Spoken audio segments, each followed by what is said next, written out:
அனைவருக்குமே வணக்கம். சற்று முன் கிடைத்திருக்கக்கூடிய ஒரு மிக மிக முக்கியமான செய்தி ஒன்று வெளியாகியுள்ளது. சற்று முன் உதயநிதி வீட்டில் புகுந்த அமலாக்கத்துறை, இது மாதிரி பார்த்தீங்கன்னா செய்திகள் வெளியே இருக்கு.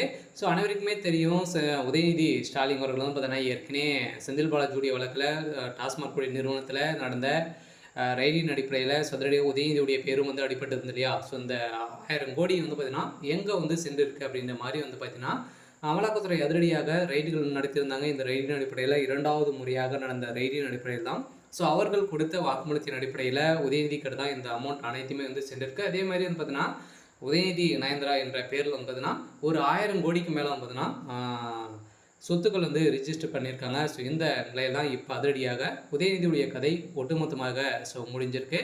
ஸோ இதை பற்றி இந்த வீடியோவில் நம்ம முழுமையாக பார்க்கலாம். ஸோ அதுக்கு முன்னாடி நம்ம சேனலுக்கு இப்போ தான் நீங்கள் முதல் முறையாக வந்திருக்கீங்க அப்படின்னா மறக்காமல் நம்மளுடைய சேனலை சப்ஸ்கிரைப் பண்ணி சப்போர்ட் பண்ணுங்கள்.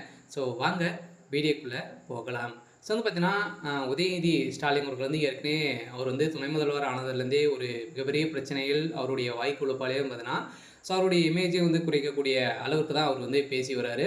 இதை தொடர்ந்து செந்தில் பாலாஜியுடைய வழக்கிலும் அதே மாதிரி செந்தில் பாலாஜி அமைச்சராக இருக்கும்போது டாஸ்மாக் நிறுவனத்தில் இந்தியாவிலேயே வரலாற்றிலேயே முதல் முறையாக பார்த்தீங்கன்னா ஸோ தமிழகத்தில் டாஸ்மாக் நிறுவனத்தில் நடந்த ரைடின் அடிப்படையில் எக்கச்சக்கமான பணங்களும் சிக்கிது. அதே மாதிரி குறைந்தபட்சம் 1000 கோடிக்கு மேலே மெகா ஊழல் நடந்திருக்கு அப்படின்ற நிறுவனம் ஆகி ஸோ இப்போ பார்த்தீங்கன்னா வழக்குப்பதிவு செஞ்சுருக்காங்க. இந்த வழக்குப்பதிவின் அடிப்படையில் செந்தில் பாலாஜியுடைய பதவியை ராஜினாமா செய்திருக்காரு. இதை தொடர்ந்து திமுக பார்த்தீங்கன்னா முக்கிய பிள்ளைய திமுகவுடைய அறிவாலயமே பார்த்தீங்கன்னா இதில் சிக்கியிருக்காங்க அப்படின்னு தான் ஒரு மிகப்பெரிய டவுட் பார்த்தீங்கன்னா மாற்றிருக்காங்க. இந்த உதயநிதியுடைய வழக்கை பார்த்தீங்கன்னா இப்போ சிபிஐக்கு மாற்றிருக்காங்க. இந்த அமலாக்கத்துறை வழக்கை சிபிஐ மூலமாக பார்த்தீங்கன்னா ஸோ விசாரிக்க வேண்டும் அப்படின்ற மாதிரி இப்போ அதிரடியாக நீதிமன்றம் உத்தரவு போட்டிருக்காங்க. ஸோ இதன் அடிப்படையில் தான் செந்தில் பாலாஜி அவர்கள் ஏற்கனவே டெண்டர் விஷயத்தில் பார்த்தீங்கன்னா எக்கச்சக்கமான கோடிகள் பார்த்தீங்கன்னா 350 கோடிக்கு மேலே பார்த்தீங்கன்னா அரசுக்கு இழப்பீடுகள் செஞ்சுருக்காரு. இதிலும் மெகா ஊழல் நடந்திருக்கு அப்படின்னு இப்போ பார்த்தீங்கன்னா லிஸ்ட்டு எடுத்திருக்காங்க. இந்த லிஸ்ட்டின் அடிப்படையிலும் இதற்கு அனைத்துமே காரணமாக இருக்கக்கூடியவர் யார் அப்படின்னு பார்த்தீங்கன்னா உதயநிதி ஸ்டாலின் அவர்கள் தான். ஸோ இந்த நிலையில் தான் இந்த டாஸ்மாக் நிறுவனத்தில் நடந்த ரைடில் 2வது முறையாக நடந்த ரைடில் சிக்கிய விசாகன், அதே மாதிரி பார்த்தீங்கன்னா திரைப்பட இயக்குனர், இது மாதிரி பார்த்தீங்கன்னா ஒரு 3-4 பேர் பார்த்தீங்கன்னா இதில் சிக்கியிருந்தாங்க.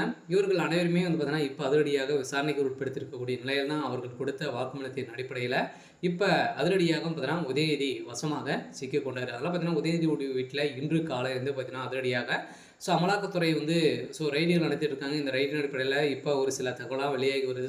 எக்கச்சக்கமான பணங்கள் இதில் கிடைத்திருக்கு அப்படின்ற மாதிரி இப்போ தகவல் வெளியாகி இருக்குது. சில பார்த்தீங்கன்னா வருகின்ற சட்டமன்ற தேர்தலுக்காக வயநாம பார்த்தீங்கன்னா எந்தெந்த துறைகளில் ஊழல் பண்ணுவோம் அனைத்து துறைகளிலுமே பார்த்தீங்கன்னா ஊழல் நடந்துட்டு இருக்குது. இந்த எல்லாம் அமலாக்கத்துறை இப்போ அதிரடி காட்டியிருக்காங்க. சரி, ஓகே. ஸோ இன்னைக்கான அப்டேட் இதுதான். ஸோ மறக்காமல் நம்மளுடைய சேனலை சப்ஸ்கிரைப் பண்ணி சப்போர்ட் பண்ணுங்கள்.